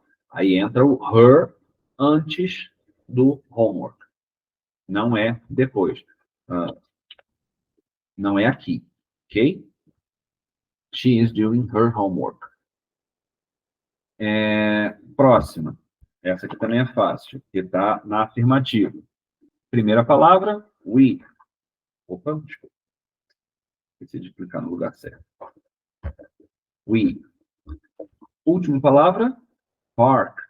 Está com um pontinho aqui, é a cola do dia. Eita, esse teclado é novo, estou aqui sofrendo com ele, desculpa lá. Park. Aí aqui nós temos running in the are. 4 palavras. Quais são as duas da locução verbal? O verbo to be, no caso aqui está no plural, digamos assim, porque é relativo ao nós, né? We are. Nós estamos. Nós somos. Então, aqui é o verbo are e o verbo com ing. É o verbo auxiliar e o principal. Então, como é uma afirmativa, coloca na ordem certa. We are running. Perdão. Deixa eu ver, o Alexandre não tentou entrar não, né? Não. We are running. Só que estão faltando 2 palavras. In, the. O in é uma preposição que quer dizer em. Em, no caso, dentro. Não é o em cima. Se for em cima, aí é on, é outra coisa. Aqui, no caso, ela está falando de... Ela está dentro de alguma coisa, dentro de algum lugar. No caso aqui, é park. Ela está no... Nós, né? Estamos no parque. Então, é o no... Vou escrever aqui rapidinho. No é igual a em mais o. Não é isso? Então, nós temos que dizer que estamos correndo no parque. Em inglês, a gente não junta a preposição com um artigo. Então, nós escrevemos mesmo em o. Nós estamos correndo em o parque, no parque. Então, we are running in the park. Opa, aqui. Nós estamos correndo em o parque, dentro do parque, ok? Não é ao redor do parque, Não é fora do parque, não é longe do parque, é no parque, dentro do parque. Ok?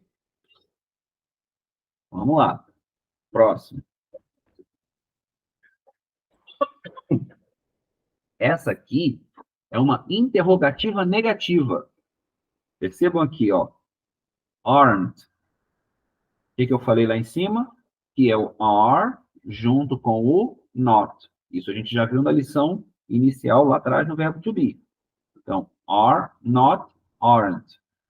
Sendo que aqui, por ser uma pergunta, o verbo auxiliar vai vir no início da frase, e como ele está já junto com o not, vai ficar tudo junto mesmo. Então, ó, aren't. Numa interrogativa, o que a gente faz? Separa o verbo com o verbo auxiliar, mete no meio o sujeito. Qual é o sujeito aqui? O que pode ser sujeito aqui? Esse é o verbo com ing, não pode. Right é direito ou agora mesmo, também não tem cara de ser sujeito. O you, aí já pode, ou você, né? Então vamos lá. Aren't you. Depois desse you vem o quê? O verbo principal. Studying. Aren't you studying? Você não está estudando, né? Aqui o sentido é esse. Aren't you studying? Só que faltam duas palavras. O now e o right. O que a gente vai fazer? Eu coloquei lá em cima no vocabulário o right now, agora mesmo, nesse exato momento, né? Nesse framezinho de tempo, agora mesmo, é o right now. Então, nós já sabemos o que nós vamos fazer aqui. Aren't you studying right now? Por quê? Isso aqui é uma circunstância de tempo. O mais normal, existem exceções, mas o mais normal é que as circunstâncias venham depois do verbo, igual ao português. Você não está estudando agora mesmo? Ou você não está estudando com seu amigo? Aí, no caso, é uma circunstância de companhia, vem depois do verbo, ok? Então, mais ou menos da mesma forma acontece aqui. De novo, existem exceções. Esse right now poderia estar antes, poderia estar lá no início da frase. Mas aqui a gente vai com o simples que funciona mesmo. Se não aprender a regra, não tem como aprender a exceção depois. Então, a regra é meter a circunstância de tempo depois do verbo. Então, aqui nós estamos com o Aren't you studying right now? Você não está estudando agora mesmo? Tipo, você está querendo confirmar que a pessoa está estudando, né? Como se você já soubesse e que é uma confirmação. Qual é a outra forma de fazer isso? É pegar o NT, tirar daqui. Are you not studying right now? O sentido é o mesmo, só que você não contraiu o not junto com o are. Quando você, numa interrogativa negativa, é raro acontecer, tá? Mas é importante a gente mencionar.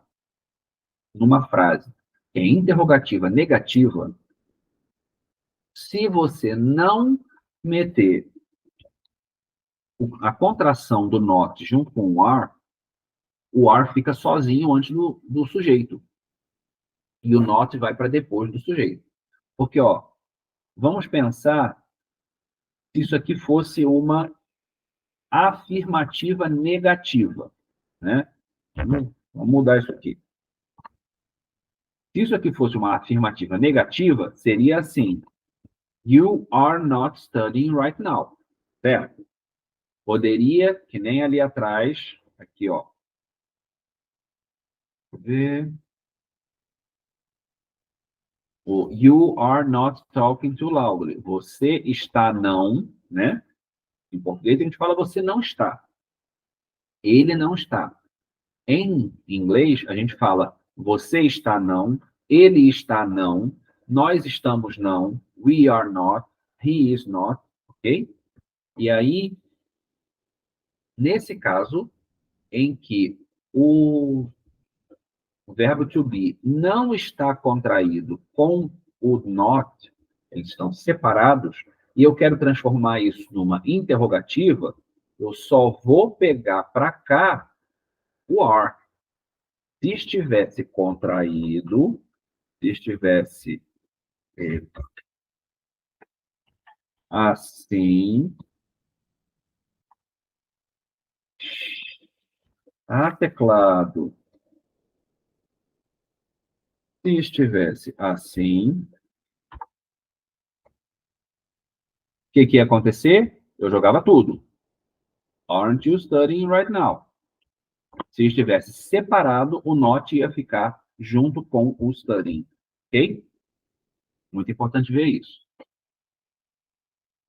Para fechar, eu vou só mostrar mais esse aqui, tá? O H. Vamos ficar aí com 1h30 de aula, mais ou menos. Mesma coisa, ó. A interrogação está por último. O are é o primeiro, porque ele está com a maiúscula. Então, a gente já sabe que isso é uma interrogativa com o gerúndio preparing, are preparing, só que na interrogativa a gente separa are you preparing, ok? Ou no caso, they, né? Desculpa. O jeito aqui é o they. Are they preparing? Eles estão preparando, ou se preparando, porque vocês vão ver que aqui é um uso um pouquinho diferente do que a gente faz no português. Are they preparing? E aqui nós temos mais 3 palavras. The, for e test. Aqui nós temos test, é a prova ou teste mesmo. Se nós temos um artigo, o artigo vai ficar junto com o nome. Então, the test. Temos que pensar logicamente para ver qual é a ordem correta da frase.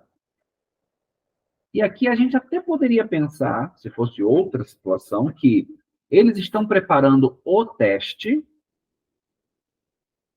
Are they preparing the test? É um tipo de frase que pode acontecer. Eles estão preparando o teste, né? Como se fosse uma equipe de professores. Só que aqui, eles não estão preparando o teste. Isso aqui é um for. For é a preposição para. E a preposição para, aqui fica o for the test. Are they preparing for the test? Eles estão se preparando. Eles não estão preparando eles estão se preparando para o teste. E aí, no caso, fica escondida, no português ficaria explícita, né? Mas aí em inglês fica escondida o se. Eles estão preparando eles mesmos para o teste. É uma ideia que é encapsulada, né? Fica assim, é assim que funciona no inglês, a gente tem que entender e tocar para frente, que eles estão se preparando para o teste. Are they preparing for the test? Como está numa interrogativa, o are ficou aqui no início. Se fosse positiva, afirmativa, they are preparing for the test. Ok? Na interrogativa, vem para cá. Bom, ainda tem mais coisa, tem um outro exercício aqui, mais 2, na verdade, que a gente não vai poder fazer agora, porque realmente não vai dar tempo. Mas fica o exercício para a próxima semana, então, porque tem bastante coisa ainda para fazer aqui nessa folha. E dentro do vídeo, no início da aula, tem realmente como fazer o gerúndio de cada um desses casos que vai vir aqui embaixo. Tá bem? Depois vai ter uma relação aqui com figura e tal. É um negócio bem legal para fazer depois para juntar com a cabeça. Ok? Mas, por enquanto, eu vou parar por aqui. Deixa eu encerrar a apresentação. Voltou ao normal. Meu querido primo, espero que os estudos estejam melhorando aí para poder a gente engrenar um pouco. Como é que está a vida de viagem? Meu irmão, a vida de viagem, de trabalho, ela é muito cansativa e é um trabalho cansativo em todos os sentidos. Uhum. Sobre a questão do estudo, eu peço perdão tanto para você como professor, como para os colegas, por não ter conseguido até o momento acompanhar. E eu estou atrasado absolutamente todas as lições. todas as lições. Como eu tenho uma certa noção do inglês, eu consigo perceber algumas coisas pontuais. Uhum. Mas a partir desta aula de agora, eu até escrevi ainda há pouco no telefone da Paula, eu preciso, sinceramente, fazer um estudo ou relembrar, rememorar novamente o significado e a usabilidade dos termos do português. Porque, por incrível que pareça, a gente fala, mas Mas quando não você para pega, tá no que está falando. exatamente, como é a língua mãe, você fala porque ao longo, nesse caso dos meus, eu não vou dizer 48, eu vou colocar 45 anos, aí eu vou dizer que eu passei 3 anos para aprender a falar. Então, são 45 anos da minha língua nativa me fazendo interpretar absolutamente todas as coisas. E quando a gente pensa na parte técnica, e o que é a parte técnica da gramática? É você saber o que é um advérbio, é saber o que é um verbo auxiliar, uma conjunção, uma locução verbal. Quando você pega esse universo de monstros, monstros que destrói a tua mente, e você quer colocar isso dentro de uma outra língua, olha, transforma-se em um monstro. E eu já percebi que eu vou ter uma imensa dificuldade em conseguir desenvolver se eu não fizer uma releitura do significado de cada uma dessas partes técnicas da minha língua materna, para que, no processo de interpretação, de junção do inglês, que acaba sendo simplificado, eu não vou conseguir desenvolver melhor. Sim. Eu não sei se eu estou conseguindo me explicar sobre Consegue. essa dificuldade. E aí, o meu compromisso agora é tentar fazer uma releitura prévia para que eu consiga desenvolver. E aí, como eu estou todas essas lições atrasado, por mais que eu tenha baixado o vídeo, às vezes é difícil e complicado, eu consegui fazer isso durante o período de viagem. Uhum. Assim, e por vários motivos. Eu não quero dar explicações para isso, porque não convém, mas é difícil, é complicado. Mas aí eu aproveito para reforçar mais uma vez que os colegas que estão fazendo o curso que realmente faça, porque eu, em todos os momentos que eu estou em qualquer canto dessa Europa, e olha que eu já rodei muito, eu não consigo mais contar de maneira assim racional dos lugares por onde eu ando. E assim, prioritariamente se comunica no inglês. Você pode estar na Holanda, na França, na Espanha, na Bélgica, na Suíça, na Inglaterra, em qualquer outro canto que se fala uma outra língua, prioritariamente eles vão te perguntar se você fala. Inglês é a primeira pergunta. Em segundo lugar, se você fala a língua materna, se você fala a língua do país que você está. E se você diz não, a sua comunicação fica completamente comprometida. E olha, eu tenho passado muita dificuldade e, assim, eu tenho passado muita vergonha. Porque eu vou contar brevemente aqui algo que aconteceu comigo. Eu estava num vilarejo, num lugar que, sinceramente, não entra nem sequer uma bicicleta, mas eu estava com um caminhão com 22 toneladas atrás, puxando o caminhão, um caminhão imenso de mais de 28 metros de comprimento, sem a mínima possibilidade de fazer qualquer manobra. Para o meu lado esquerdo eu tinha 1 metro e para o meu lado direito eu tinha 1 metro. Então eu não podia vacilar. E eu cheguei no final, eu cheguei em uma rua e nessa rua ela estava interditada, estava sendo a prefeitura estava fazendo interdição. E assim mais à frente tinha a rua que convergia para a esquerda e você seguia em frente. Em frente estava a fábrica onde eu ia descarregar, mas ela estava bloqueada. Aí eu pensei, eu vou arrumar um prejuízo para a minha vida, porque possivelmente vai ter que vir uma grua, e isso aqui vai ser um trabalho desgraçado, porque do lado esquerdo estava em obras e na frente também. Mas, assim, o espaço daria para me fazer uma manobra, que a gente chama de tesoura, mas se eu fizesse de maneira imprudente, eu levaria um prédio e levaria vários carros.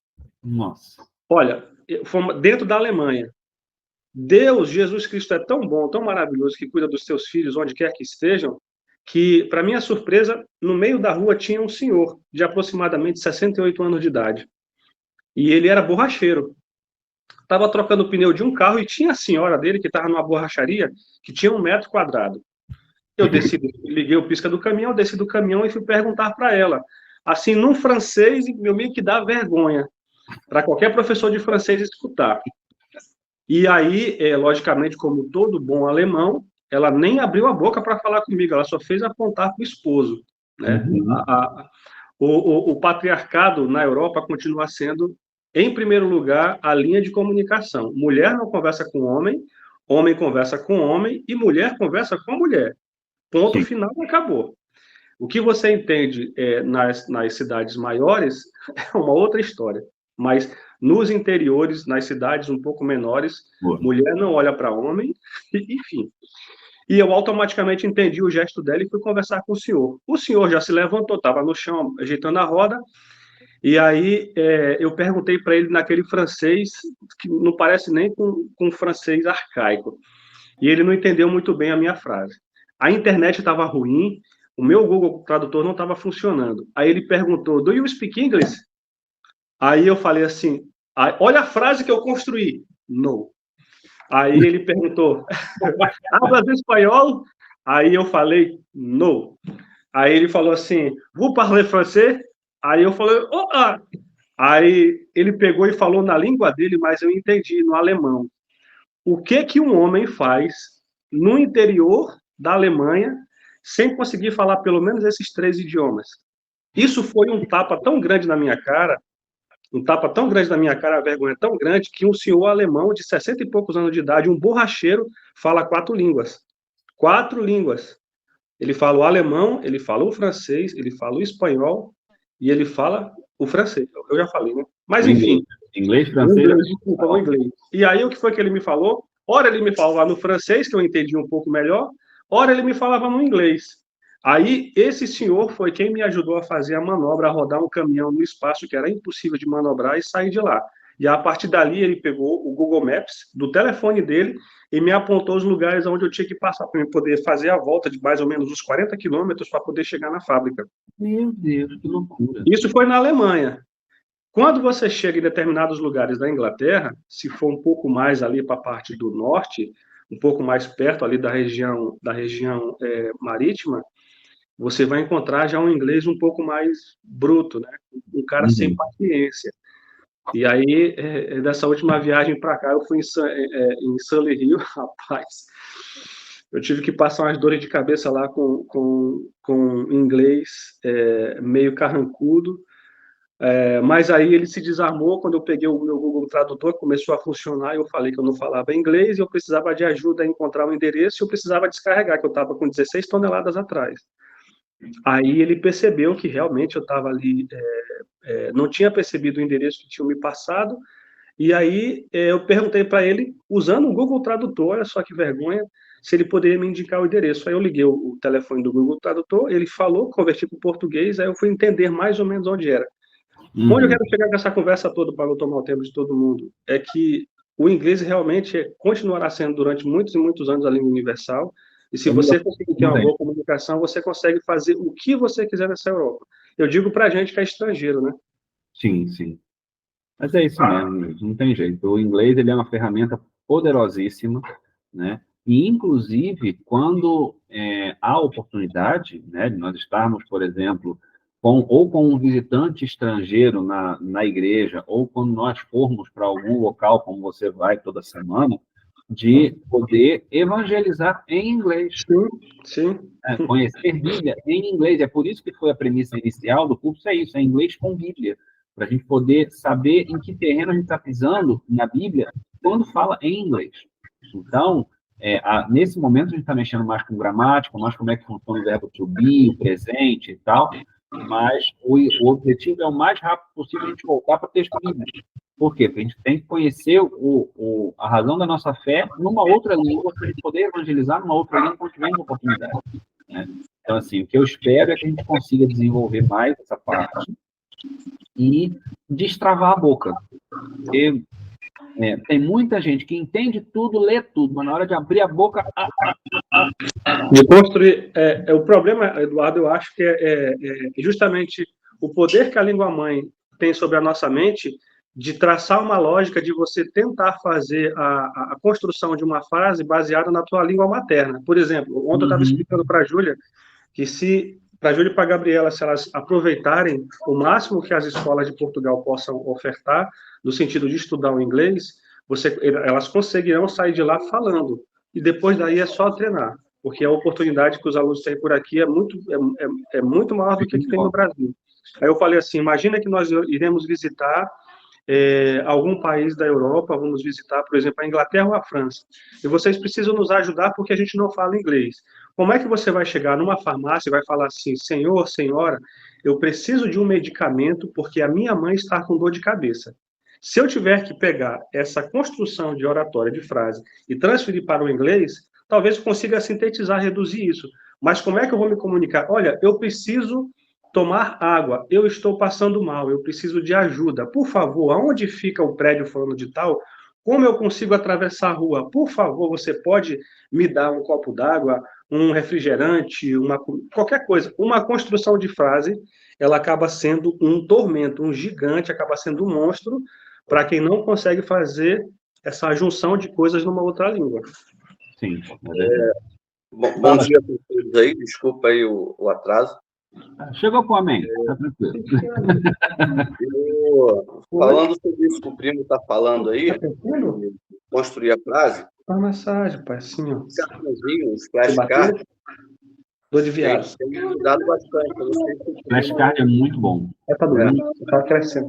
Eu fiz aqueles 92 verbos que você deu, o cartãozinho. E estou fazendo agora o cartãozinho com coisas de dentro de casa, do dia a dia. Boa. E tem pedido das crianças para a gente só falar inglês. Tem hora que a gente esquece, mas tem pedido das crianças para a gente se comunicar. Isso ajuda, tem me ajudado. Boa, eu fui instalar uma antena numa aldeia lá em Roriz não, Queiris, para cima de Penalva do Castelo, chegando perto de Fornos Algodes. Sim. E quando eu cheguei em frente à casa do cliente, que eu liguei para o cliente só falava inglês. E era holandês. Olha, que espetáculo. Isso aí tem crescido muito o número de pessoas estrangeiras em Portugal que só falam inglês. Holandês. Ele conseguiu falar em português para mim assim, estou no portão. Aí eu vi, e assim, minimamente eu consegui conversar com ele em inglês alguns detalhes. O resto foi mímica. Vou subir aqui, vou instalar ali. TV. Eu falava para ele aonde que vai ficar a TV, né? Aí eu falei, TV from. Eu lembrei from de lugar, não sei se eu falei certo, mas ele entendeu. Ele aí apontou, aí eu fui lá, botei tudo no lugar e tal, ele assinou, consegui desenrascar, né? Aí depois eu saí de lá pensando assim, como que assim, o pouco de aula que a gente teve até agora assim, já ajudou bastante, né? Olha, a aula que eu dei hoje, eu peguei explicação de verbo, como é que faz o verbo, e um monte de frase para a gente organizar as palavras e colocar elas na ordem certa para poder comunicar uma frase. Se você pegar, por exemplo, esses exemplos de frases que eu deixei aqui ao longo da aula, fiz 8 frases, e transformar isso em flashcard, are, studying, we, now, eating, sleeping, entendeu? E você pegar e embaralhar isso tudo, e você começar a pensar, como é que eu vou falar que eu estou dormindo? Aí você vai lá, I am sleeping. E agora, como é que eu faço? Eu não estou dormindo. Abre, I am, pega um outro flashcard, not sleeping, entendeu? E vai arrumando as coisas para você ter prática de uso. E tem aquele programa também, hoje está no grupo, que o Adilson recomendou, que você faz o flashcard no telefone. O telefone vai... Não consegui dar legal. Não conseguiu, não? Isso é questão de adaptação também, né? Tem pessoas que gostam. Mas esse tipo de coisa, quanto mais exposição que vocês tiverem com a língua, melhor. Vou assistir o episódio de um seriado. Ótimo. Procura ver se tem esse episódio desse seriado com legenda em inglês. Por quê? Porque primeiro você vai escutar, não vai entender nada, mas você vai começar a juntar a palavra escrita com a palavra falada. Depois você pode até assistir de novo com a legenda em português, que aí você vai começar a juntar a palavra em inglês com a palavra em português. E vai alternando. Quanto mais entrar por inglês na cabeça, melhor. Entendeu? Todo o contato que você fizer em português é ganho. Né? Aplicativozinho da Bíblia em inglês, lê João 3,16 em português, lê João 3,16 em inglês, entendeu? Aqueles textos bíblicos que são conhecidos nossos, pega ele e joga ele para o inglês, aí você sabe, ó, eu, do, faço, né?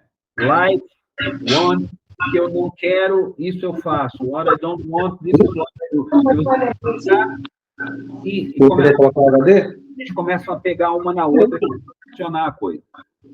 Quanto mais você puder fazer. Da CPU. Então, assim, a recomendação é essa. Coloca em cima dessa pasta. Que eu deixei, tem bastante exercício a mais. Peguem para fazer, peguem para desenvolver.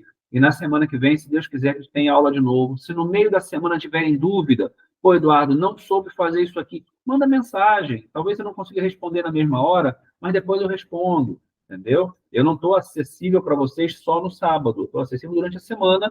Assim que eu puder, eu respondo a vocês. E não deixem de estudar, não deixem de escutar, praticar, porque é assim que a gente consegue, tá bom? Meu povo, vou parar por aqui, tem que resolver um monte de coisa ainda, que daqui a pouco a gente vai lá para fazer uma brincadeirinha com a Flora no aniversário dela, mas obrigado. E fiquem com Deus, qualquer coisa a gente continua se falando, tá bom? Vou parar de gravar aqui, espera lá, que houve, não é meu forte, mas tudo bem, é mais íntimo.